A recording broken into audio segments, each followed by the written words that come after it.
ओम शांति। तो कहा जाता है कि सत्य की नाव है, वो हिलती है, डुलती है, लेकिन कभी भी डूब नहीं सकती है। सत्य की परीक्षा होती है, सत्य परेशान होता है, लेकिन इसका रिजल्ट हमेशा सुखद मिलता है। कितने भी असत्य के काले बादल हो, वो सत्य के सूरज को छिपाने की कोशिश करे, लेकिन ये असत्य रूपी काले बादल सत्य रूपी सूरज को छिपा नहीं सकते हैं। और इसीलिए कहा गया है सत्यमेव जयते। जहाँ सत्यता होती है वहाँ सफलता होती है, उसका ही हमेशा विजय होता है। तो ये सारी बात मैं जो आपको सुना रहा हूँ, ये एक ही व्यक्ति को लागू पड़ती है, वो है राजा हरिश्चंद्र। तो क्या है राजा हरिश्चंद्र की कहानी? तो सुनेंगे आज की कहानी राजा हरिश्चंद्र। तो हरिश्चंद्र राजा अयोध्या के एक सत्यवादी, धर्मपरायण एवं श्री राम के पूर्वज थे। सारा ही जीवन उन्होंने सत्य धर्म का पालन किया और जो भी वचन किसी को भी दिया है, उन वचनों को पूरा उन्होंने निभाया है। चाहे कैसी भी परिस्थिति आए, विकट परिस्थिति आए, सब कुछ लुटाना पड़ा, लेकिन फिर भी उन्होंने अपने वचन को निभाया। तो कहानी राजा हरिश्चंद्र की इस प्रकार की है। तो एक बार जो देवताओं के जो राजा है देवेंद्र, वो सभा में बैठे हुए होते हैं और सभा के बीच में देवेंद्र राजा जो महर्षि होते हैं, जो सभासद होते हैं, उनको कहते हैं कि पृथ्वी लोक के अंदर सबसे सत्य कौन है, वो मैं जानना चाहता हूँ। तब उस सभा के अंदर वशिष्ठ ऋषि भी थे और वशिष्ठ ऋषि राजा हरिश्चंद्र के गुरु थे और राजा हरिश्चंद्र भी वशिष्ठ ऋषि को गुरु के रूप में मानते थे। उनकी आज्ञा का वो पालन करते थे। तो वशिष्ठ ऋषि वो अच्छी तरह राजा हरिश्चंद्र को जानते थे, इसलिए देवेंद्र को कहते हैं कि इस सारी सृष्टि के अंदर, पृथ्वी के अंदर सत्यता एक ही राजा के अंदर है, वो है राजा हरिश्चंद्र। लेकिन उस सभा के अंदर ऋषि विश्वामित्र थे, उनको ये सच्चाई के ऊपर विश्वास नहीं था। तो ये सच्चाई के ऊपर विश्वास न होने के कारण वो जांचना चाहते थे, परीक्षा लेना चाहते थे। तो तुरंत ही विश्वामित्र ऋषि उनकी परीक्षा लेने के लिए वो राजा हरिश्चंद्र के दरबार में चले जाते हैं और एकदम चतुराई से, युक्ति से राजा हरिश्चंद्र को वो तैयार करते हैं कि जो मैं मांगू वो आप देंगे। तो बड़ी चतुराई से वो राजा हरिश्चंद्र को तैयार करते हैं और फिर राजा हरिश्चंद्र को अपना राज्य और महल देना पड़ता है। तो ऋषि विश्वामित्र उनका महल ले लेते हैं, उनका सारा राज्य ले लेते हैं।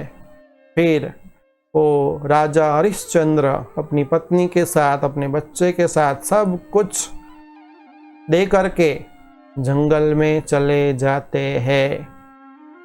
तो देखो यहाँ भी ऋषि विश्वामित्र उनका पीछा नहीं छोड़ते हैं और वहाँ भी जाकर के एक बार उन्होंने हरिश्चंद्र राजा के राज्य के अंदर यज्ञ किया था।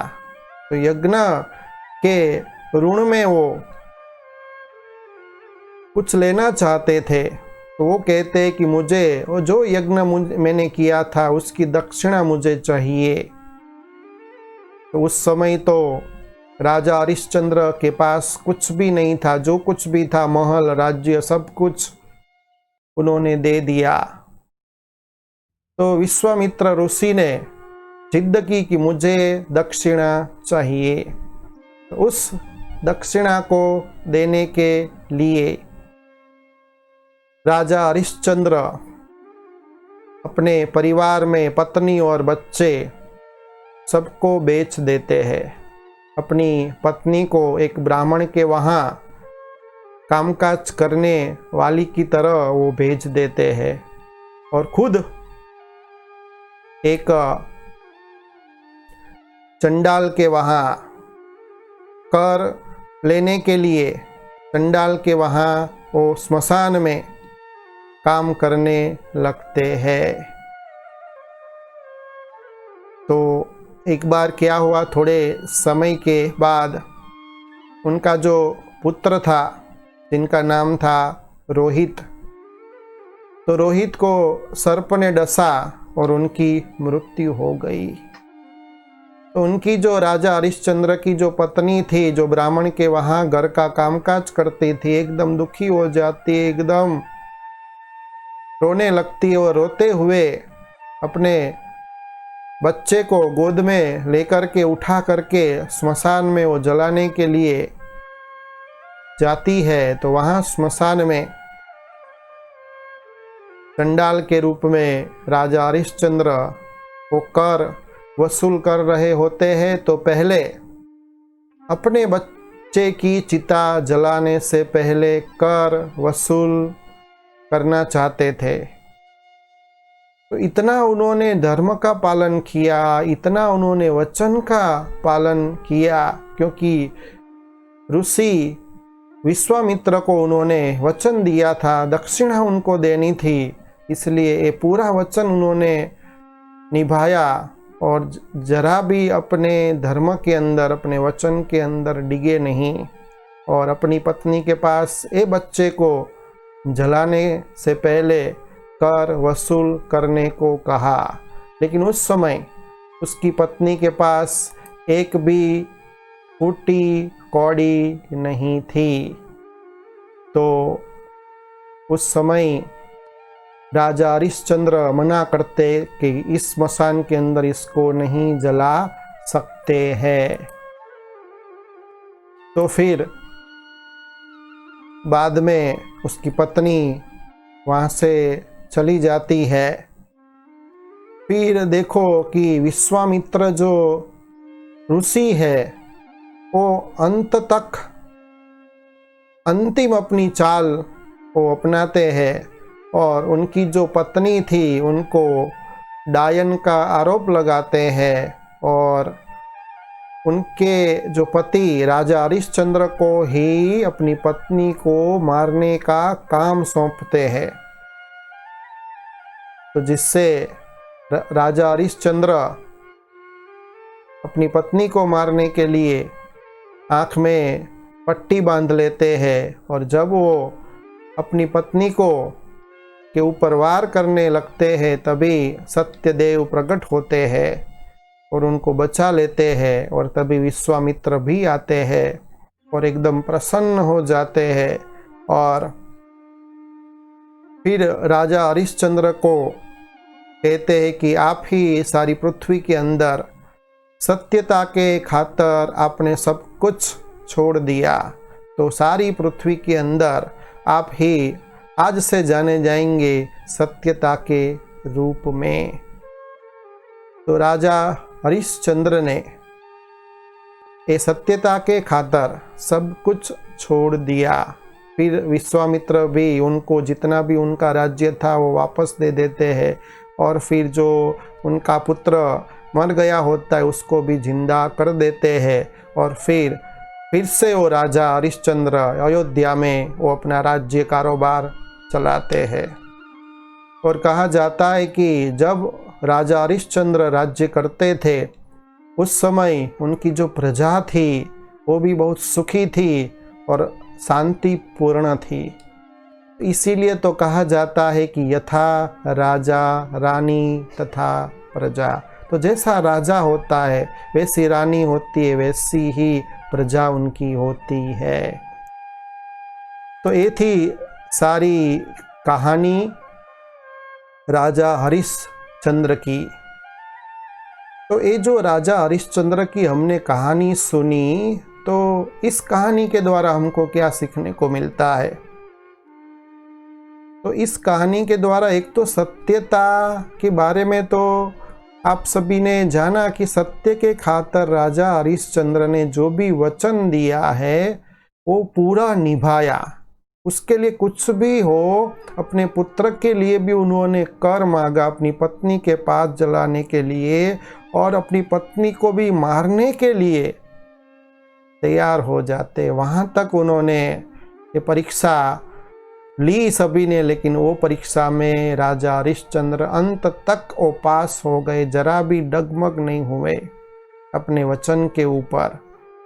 तो ये कहानी से हमको ये सीखने को मिलता है, इस कहानी का आध्यात्मिक भावार्थ ये है कि हम जब कोई भी हमारे अंदर कोई बुराई होती है तो बुराई को छोड़ने का निश्चय करते हैं, संकल्प करते हैं।